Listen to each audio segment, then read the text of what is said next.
Lottery ticket എടുക്കേണ്ടി വന്നോ? ഇല്ല സാർ, അല്ലാതെ തന്നെ മാനേജ് ചെയ്തു. വലിയ പാരയായി പോയി.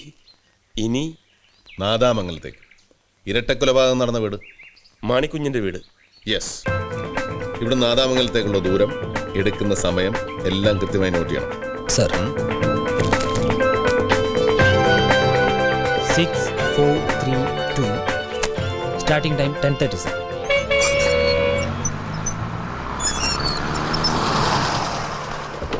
റിട്ടേൺ ചില്ലറയില്ല. 10-നുണ്ടോ? ആ താ. മുമ്പ് ഇവിടെ കടത്തായിരുന്നു. ബ്രിഡ്ജ് അടുത്ത കാലത്താണ് വന്നെന്ന് തോന്നുന്നു. അന്ന് ബാലഗോപാൽ സാറിന്റെ കൂടെ വന്നപ്പോൾ കടത്ത് കിടക്കാതെ കുറെ ചുറ്റിയാണ് ഞങ്ങൾ പോയത്. ഞാൻ ഓർക്കുന്നു.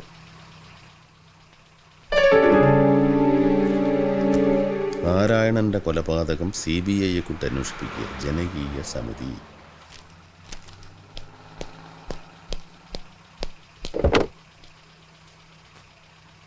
ഇതേത് നാരായണൻ? എന്താ സംഭവം? എനിക്കറിയില്ല, ഇങ്ങനൊരു സംഭവം ഞാൻ കേട്ടിട്ടേ ഇല്ല.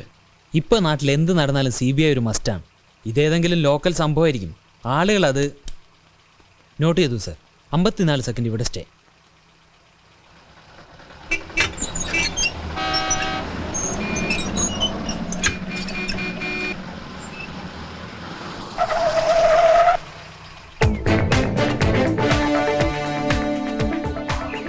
മാണിക്കുഞ്ഞിന്റെ വീട് അല്ലേ? അതെ സർ. പറഞ്ഞ പോലെ ജസ്റ്റ് ഒന്ന് അന്വേഷിച്ചേക്ക്, ആരാ താമസം എന്നൊക്കെ. സർ. പിന്നെ വീടന്വേഷിച്ച് പോയി അബദ്ധത്തിൽ ചാടരുത്. ഇല്ല സർ. ആകെ ദൂരം, കവർ ചെയ്യാനെടുത്ത സമയം. ഇപ്പോൾ പറയാം സർ.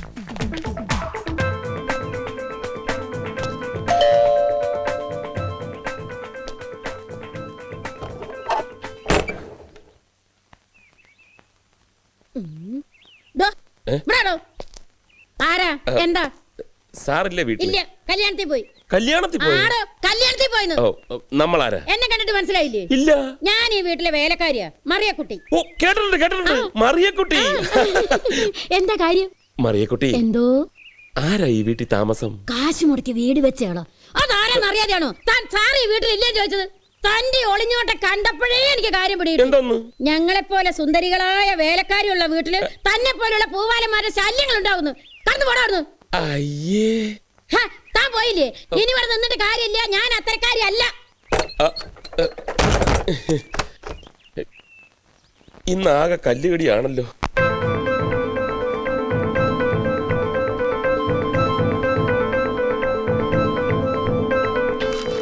ഇരണിയിൽ നിന്നും നാദാമംഗലത്തേക്ക് കൃത്യം 27 കിലോമീറ്റർ.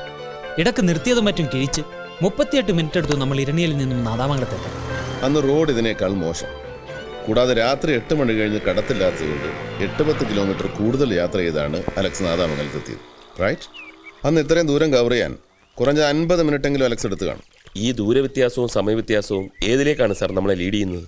ഇരണിയിലെ കൂട്ടക്കൊല as per postmortem report Alex കൃത്യം നടത്തിയത് 1998 സെപ്റ്റംബർ മാസം 8-ാം തീയതി ശനിയാഴ്ച രാത്രി 10-നും 10:15-നും ഇടയ്ക്ക്. കൃത്യത്തിന് ശേഷം 10:15-ന് ഇരണിയിൽ നിന്ന് പുറപ്പെട്ട അലക്സ് മുമ്പ് പറഞ്ഞതുപോലെ 50 മിനിറ്റ് എടുത്തിട്ടുണ്ടെങ്കിൽ നാദാമംഗലത്തെത്തിയത് 11:05-ന്. മാണിക്കുഞ്ഞിന്റെ മരുമകൾ മോസി കൊല്ലപ്പെട്ടത് 11:15-നും 11:30-നും മധ്യേ, അവരുടെ പോസ്റ്റ്മോർട്ടം റിപ്പോർട്ട് പ്രകാരം. ആ മോസിയുടെ ആദ്യത്തെ റിപ്പോർട്ടിലും പിന്നീട് കിട്ടിയ ഡീറ്റെയിൽ റിപ്പോർട്ടിലും സമയം സെയിം. പക്ഷേ ആദ്യത്തെ പോസ്റ്റ്മോർട്ടം റിപ്പോർട്ട് പ്രകാരം മാണിക്കുഞ്ഞിന്റെ മരണസമയം 10:30. പിന്നീട് തിരുത്തി രണ്ടാമത്തെ പോസ്റ്റ്മോർട്ടം റിപ്പോർട്ടിൽ 11:15-നും 11:30-നും മധ്യ എന്ന് കാണിച്ചിട്ടുണ്ട്. ഈ വൈരുദ്ധ്യം അന്നേ ശ്രദ്ധയിൽപ്പെട്ടിരുന്നു. പോസ്റ്റ്മോർട്ടം ചെയ്ത ഡോക്ടർ അതൊരു ടെക്നിക്കൽ മിസ്റ്റേക്ക് ആണെന്നുള്ള എക്സ്പ്ലനേഷൻ തുടർന്ന് ഫയൽ ചെയ്തിരുന്നു. കൂടാതെ കേസിന്റെ സമയത്ത് കോടതിയിലും അവരത് വ്യക്തമാക്കിയിരുന്നു.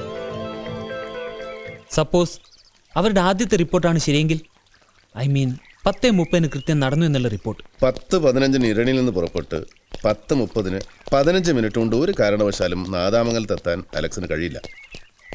പിന്നെ രണ്ടാമത്തെ റിപ്പോർട്ടിൽ പറയുന്ന സമയമാണ് ശരിയെങ്കിൽ ഒരു സംശയം വേണ്ട, അലക്സ് തന്നെയാണ് മാണിക്കുഞ്ഞിനെ. മറിച്ച് ഫസ്റ്റ് റിപ്പോർട്ടാണ് ശരിയെങ്കിൽ ദാറ്റ് ഈസ് 10:30 എന്നുള്ളത് പ്രശ്നമാണ്.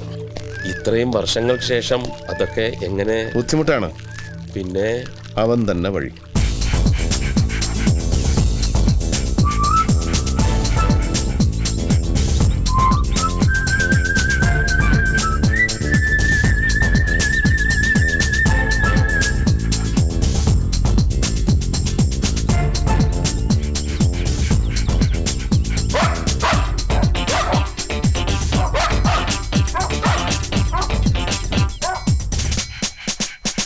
ഇവൻ ഏതാ ഇനം? ജർമ്മൻ ഷെപ്പേർഡാ, മിടുക്കനാ, ഈയിടെ വന്നത്.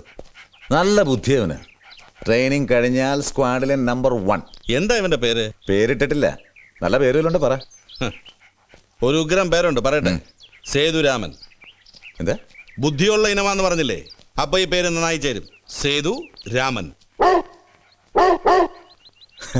അല്ല കാവടി, തന്റെ മനസ്സിലിരിപ്പ് കൊള്ളാം. അച്ഛന്റെ മോൻ തന്റെ പോ. അതിലൊരു സംശയവും വേണ്ട, അച്ഛന്റെ മോൻ തന്നെ. അതുകൊണ്ടല്ലേ സേതു രാമൻ. ആ പേരിനോട് എനിക്ക് ഇത്ര പ്രേമം. അതുപോട്ടെ, എന്താ അത്യാവശ്യമായിട്ട് കാണണമെന്ന് പറഞ്ഞു? പറയാം, അല്പം സ്വകാര്യമാണ്. ഓ, എന്നാ പറ. സ്വകാര്യം എന്ന് പറയുമ്പം താൻ ബേജാറാവുകയൊന്നും വേണ്ട. എന്റെ മനസ്സിലൊരു ഡൗട്ട്, അതൊന്ന് ക്ലിയർ ചെയ്യാനാ. എന്ത് ഡൗട്ട്? കുറെ പഴക്കമുള്ളതാ. വെറുതെ ഒരു അക്കാഡമിക് ഇൻട്രസ്റ്റിന് കഴിഞ്ഞ ദിവസം ഇരണിയൽ നാദാമംഗലം കൂട്ടക്കൊലയുടെ കേസ് ഡയറി ഞാനൊന്ന് മറിച്ചു നോക്കി. അതിലൊരു കോൺട്രഡിക്ഷൻ കണ്ടു. ഒരാളുടെ പോസ്റ്റ്മോർട്ടം റിപ്പോർട്ടിൽ മാത്രം ചെറിയ ഒരു സമയ വ്യത്യാസം. മാണിക്കുഞ്ഞിന്റെ റിപ്പോർട്ടിൽ അതൊരു മിസ്റ്റേക്ക് പറ്റിയതാ. സർജൻ എന്റെ എക്സ്പ്ലനേഷൻ തന്നിരുന്നു. ആരായിരുന്നു അന്ന് സർജൻ? എന്റെ ഓർമ്മ ശരിയാണെങ്കിൽ ഡോക്ടർ വിജയലക്ഷ്മി, പോലീസ് സർജൻ.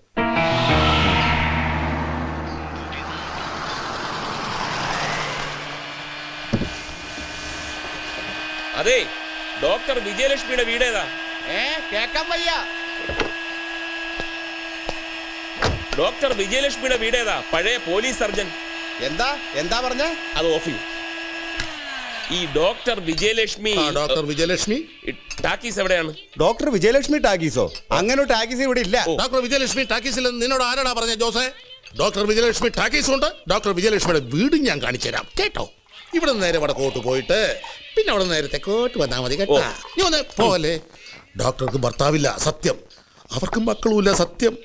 അവരുടെ പൂത്ത കാശുണ്ട്, എൻ്റെ അമ്മ സത്യമായിട്ടും. നമുക്ക് തട്ടിക്കളയാം. ഉള്ള സ്വർണവും പണ്ടോ എല്ലാം കൂടി അടിച്ചെടുക്കാൻ തനിക്ക് അറിയാവോ? അവിടെ എവിടെ പോണു? അയ്യോ, ഈ വണ്ടി എവിടെ നടാ പൊക്കിയത് കള്ള?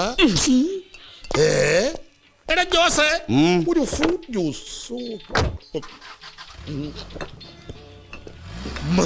പൈസ പിന്നെ തരാം, അല്ലെങ്കിൽ വേണ്ട ഇപ്പൊ തരാം. ലോട്ടറി ടിക്കറ്റോ? ലോട്ടറി ടിക്കറ്റ് 50 ലക്ഷത്തിന് ഗുജറാത്ത് ലോട്ടറിയാ. ഈയിടെ ജോസെ, ഈ 50 ലക്ഷം അടിച്ചാലുണ്ടല്ലോ നിന്റെ ജ്യൂസ് പോകും. ഓസം കൊണ്ട് നടക്ക അടിച്ച് പീസായി കളഞ്ഞ. ഈ പോസ്റ്റ്മോർട്ടം റിപ്പോർട്ടിൽ കൺഫ്യൂഷന്റെ കാര്യമൊന്നുമില്ല. ഞാൻ കൊടുത്ത ആദ്യത്തെ report it was A technical mistake. പക്ഷേ അത് ബോധപൂർവമായിരുന്നില്ല. അപ്പോ രണ്ടാമത്തെ റിപ്പോർട്ടിൽ പറഞ്ഞിരിക്കുന്ന സമയമാണോ ശരി? അതെ, അതുതന്നെയാണ് ശരി. അതുകൊണ്ടാണ് പിന്നീട് സംശയം ഉണ്ടാകേണ്ടെന്ന് കരുതി ഞാൻ തന്നെ എക്സ്പ്ലനേഷൻ കൊടുത്തത്. അതും ഈ ഫയലിലുണ്ടല്ലോ. ഡോക്ടർക്ക് ഇരണിയിൽ ലോനപ്പന്റെ കുടുംബത്തെയോ നാദാമംഗലത്ത് മാണിക്കുഞ്ഞിന്റെ കുടുംബത്തെയോ നേരിട്ട് പരിചയമുണ്ടോ? ഒരു പരിചയമില്ല. അവരുടെ ഡെഡ് ബോഡീസ് പോസ്റ്റ്മോർട്ടം ചെയ്തു, ആ ഒരു ബന്ധമേ ഉള്ളൂ.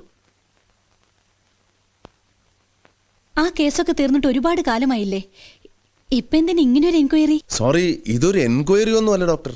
CBIയുടെ പുതിയ റിക്രൂട്ട്മെന്റ് ബാച്ചിന്റെ ട്രെയിനിങ് ക്ലാസ്സിന് ഈ കേസ് ഒരു റെഫറൻസ് ആണ്. അപ്പോൾ അതിനുള്ള നോട്ട്സ് തയ്യാറാക്കുന്നതിനിടയിലാണ് ഈ വൈരുദ്ധ്യം എൻ്റെ കണ്ണിപ്പെട്ടത്. അതൊന്ന് നേരിട്ട് ക്ലാരിഫൈ ചെയ്യണമെന്ന് തോന്നി, അത്രേ ഉള്ളൂ. That's all. വരട്ടെ.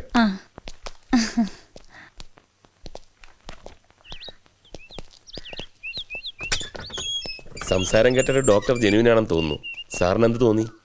വരട്ടെ, പറയാം. എൻ്റെ പോക്കറ്റ് ഡയറി മറന്നു തോന്നുന്നു. വന്നിരുന്നു. ദേ ഇപ്പൊ പോയതേ ഉള്ളൂ. ഇല്ല, ഞാൻ നന്നായിട്ട് പ്രസന്റ് ചെയ്തത്. സംശയം തോന്നി കാണില്ല. നല്ല പെരുമാറ്റമായിരുന്നു.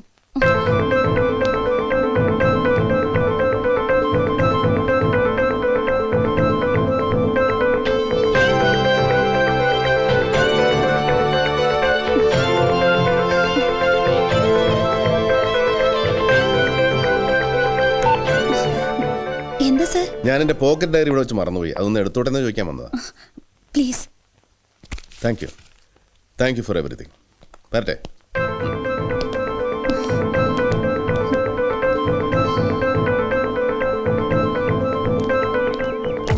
എന്താ ഗണേഷ്, ബോക്സിൽ ബോംബ് പോലും ഉണ്ടോ? ഒന്നുമില്ല സർ, എംപ്റ്റി. ഞാൻ പ്രതീക്ഷിച്ചത് തന്നെ സംഭവിച്ചു. ഡയറി മറന്നു എന്ന് പറഞ്ഞപ്പോഴേ എനിക്ക് തോന്നി അത് മറന്നതല്ല, ഒരു കെണിയാണെന്ന്. എനിക്ക് ഉറപ്പുണ്ടായിരുന്നു.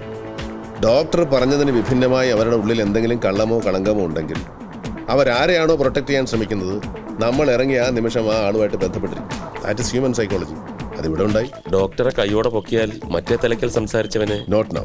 അയാളെയും കാണണം, ഡോക്ടറെ കാണണം, മറ്റു വല്ലവരുണ്ട് അവരെയും കാണണം. പക്ഷേ എല്ലാ പഴുതുകളും അടച്ചിട്ട് മതി. ബോധപൂർവമല്ല എന്ന് ഡോക്ടർ പറഞ്ഞെങ്കിലും ബോധപൂർവം തന്നെയാണ് തെറ്റിദ്ധരുത്തിയെന്ന് നമുക്ക് സംശയിക്കാം. അപ്പൊ മാണിക്കുഞ്ഞ് കൊല്ലപ്പെട്ടത് 10:30 തന്നെ, 11:15 11:30 ഇടയ്ക്കല്ല. അലക്സ് പറഞ്ഞത് സത്യമാകൂ sir? May or may not. അപ്പൊ മാണിക്കുഞ്ഞ് തന്റെ ചോരപ്പാടിൽ എഴുതിയ ഈശോ ആര്? വേറെ ഈശോ ഉണ്ടോ? ആ ഈശോയും മാണിക്കുഞ്ഞും തമ്മിൽ എന്ത് ബന്ധം? തീർച്ചയായും പോലീസ് എന്ന് പറഞ്ഞതുപോലെ മാണിക്കുഞ്ഞ് ദൈവത്തെ ഓർത്ത് എഴുതിയൊന്നുമല്ല. ആണെന്ന് ഞാനും വിശ്വസിക്കുന്നില്ല. പക്ഷേ തൽക്കാലം ഈശോ ഒരു ഊരാക്കുടുക്ക് തന്നെയാണ്. സർ, കേട്ടിടത്തോളം ഈ മാണിക്കുഞ്ഞ് വലിയൊരു ഫൈനാൻസറാണ്. വളരെ വലിയ തുകകൾ വലിയ പലിശയ്ക്ക് കൊടുക്കുന്നയാൾ. അങ്ങനത്തെ കൊടുക്കൽ വാങ്ങലുകളിൽ ശത്രുക്കൾ ഉണ്ടാകുന്ന സ്വാഭാവികമാണ്. അങ്ങനെ ആരെങ്കിലും എക്സാക്ട്ലി. ആ സാധ്യത ഒരിക്കലും തള്ളിക്കളയാനാവില്ല. പക്ഷെ അത് നമ്മൾ എങ്ങനെ അറിയും? ആരോട് ചോദിക്കും? മാണിക്കുഞ്ഞിനോട് അടുപ്പമുള്ള അയാളുടെ staff, somebody like that. Chacko, question ചെയ്യാനുള്ളവരുടെ ഒരു ലിസ്റ്റ് ഉണ്ടാക്കണം. സർ.